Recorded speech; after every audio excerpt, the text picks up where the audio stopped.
कीर्ति Singh part 3 ए।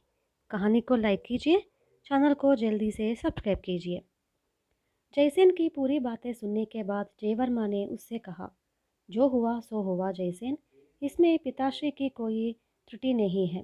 पिताश्री के विश्वास का मैं पात्र नहीं बन सका। उन्होंने वह हार किसी को दान में तो नहीं दिया, वह तो उनके वारिस को ही मिलेगा।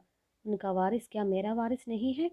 कहते हुए उसने उस संदूक से पत्र निकाला और यूं पढ़ने लगा। पुत्र जय, जयसेन ने तुम्हें सब कुछ बताया होगा। मुझे संपूर्ण विश्वास है कि मैंने जो भी किया उस पर तुम क्रोधित नहीं हो। इसी विश्वास के बल पर मैंने ऐसा साहस किया। मेरे सिवा यह कोई नहीं जानता कि वह हार मैंने कहाँ छिपा रखा है। जयसेन भी इस रहस्य को नहीं जानते। वह हार कहाँ है यह जानने के लिए कुछ आधार मात्र तुम्हारे लिए छोड़े जा रहा हूँ। जय, समस्त लोगों की पूजनीय परमेश्वरी भी स्त्री ही है। वह किसके सम्मुख अपना सर झुकाती है? उस परमेश्वर का निवास स्थल किस दिशा में है? मनुष्य के जीवन आधार को प्रदान करने वाला वह कौन है जो पंचभूतों में से एक है? पुत्र, जिसे इसकी प्राप्ति का भाग्य हो उसे इन प्रश्नों के उत्तर भी मिल जाएंगे।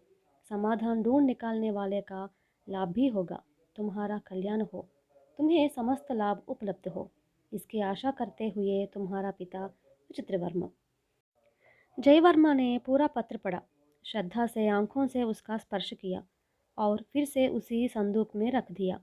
जयसेन ने कहा, 5 पीढ़ियां बीत गई, लेकिन कोई भी उसका अर्थ समझ नहीं पाया। अनेकों प्रकार की व्याख्याओं व विश्लेषण हुए, किंतु कोई भी उसका सही अर्थ बता नहीं पाया। इससे यह जाना नहीं जा सका कि वह हार कहाँ है। किंतु अनेकों तर्क वितर्कों के बाद हमारे राजा शुशेन ने निर्णय किया कि वह हार अवश्य ही पूर्वी जंगलों में स्थित उस शक्ति के मंदिर के प्रांगण में ही कहीं गाड़कर छिपाया गया होगा। उन्होंने भूमि को गाड़कर उसे ढूंढ निकालने के प्रयत्न भी किए, परंतु कुछ रुकावटें ऐसी आई जिनसे उन्होंने अपना प्रयास जारी नहीं रखा। उसके बाद हमारे महाराज ने मालूम नहीं क्यों इस दिशा में कोई कार्रवाई ही नहीं की। कहते हुए क्षण भर के लिए रुककर अपनी थकावट दूर की और फिर से कहना प्रारंभ किया। महाराज हृदयपूर्वक चाहते हैं अपने पुत्र को यह हार मिले। वे तुम्हारी बुद्धिमत्ता में पर्याप्त विश्वास रखते हैं। कीर्ति सिंह जैसे बुद्धिशाली को तुम जैसी कुशाग्र बुद्धि वाली का सहयोग मिले तो यह कार्य सिद्धि सुलभ होगी। शायद महाराज का यही अभिप्राय रहा होगा। महाराज ने स्पष्ट बताया है कि कीर्ति सिंह पूर्वी जंगल में स्थित शक्ति के मंदिर में ही बंदी बनाकर रखा जाए। उसकी इस बातों से यही संकेत है, ऐसा मुझे लगता है। पिता की बातें सुनने के बाद शक्ति सेना ने कहा, हाँ ऐसा ही होगा पिताश्री। ये सारी बातें छिपाकर महाराज ने हमारे लिए अवश्य ही समस्या खड़ी कर दी है। जयसेन इस पर हंसा और बोला, समस्या तो तुमने सुलझा दी है। अगर तुमने मुझे धैर्य दिया ना होता तो मैं इन बातों के बारे में सोच भी नहीं पाता। शक्ति सेना हंसकर चुप रह गई।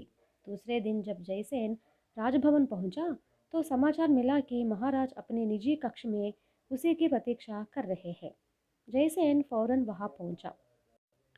मुस्कान भरे जयसेन को देखते ही महाराज ने उससे कहा, क्यों जयसेन, क्या अपनी बेटी को अकेले ही भेजने को सन्नद्ध हो? महाराज के इस प्रश्न पर लज्जित होते हुए जयसेन ने कहा, यह सच है कि कल एक पिता के होने के नाते थोड़ा बहुत अधिक ही मेरा अनुचित व्यवहार रहा है। प्रभु, आपके चले जाने के बाद मेरी बेटी ने मुझे आपका आशय समझाया। मैं और मेरा परिवार सदा आपकी सेवाएं करने के लिए सन्नत है। मेरी पुत्री शक्ति सेना शुक्ल चतुर्थी के दिन ही निकलने लगेगी और मार्ग मध्य में ही राजकुमार से मिलेगी। उसे जो करना है करेगी। सुशेन ने कहा, जयसेन, मुझे इस बात की खुशी है कि तुम दोनों ने मेरी आशा और मेरे आशय को समझा है, किंतु यह भी सुन लो कि मैं क्यों इतनी जल्दबाजी कर रहा हूँ। मेरे पुरखे जयवर्मा ने यद्यपि हार खो दिया, लेकिन बड़ी ही समर्थता से उन्होंने राज्य का पालन किया। इसी कारण कौशल दक्षिणापद में अग्रराज्य बनकर रह पाया है।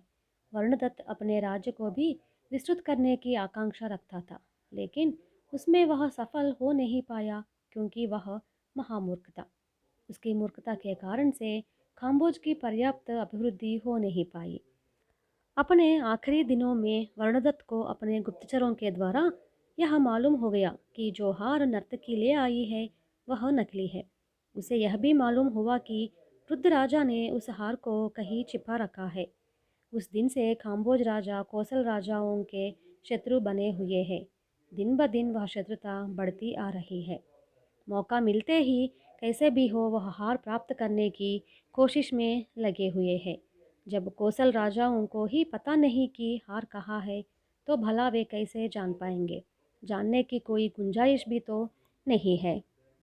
आजकल काम्बोज का राजा है वर्णदत्त का वारिस गरुड़दत्त। हमारे गुप्तचरों का कहना है कि अपने पिता और दादाओं से भी अधिक उसकी दृष्टि उस हार पर है। वह दिन रात इसी हार को पाने की कोशिश में लगा हुआ है। हार ना सही, कम से कम विचित्र वर्मा के लिखे गए पत्र को पाने के प्रयत्न में वह संलग्न है।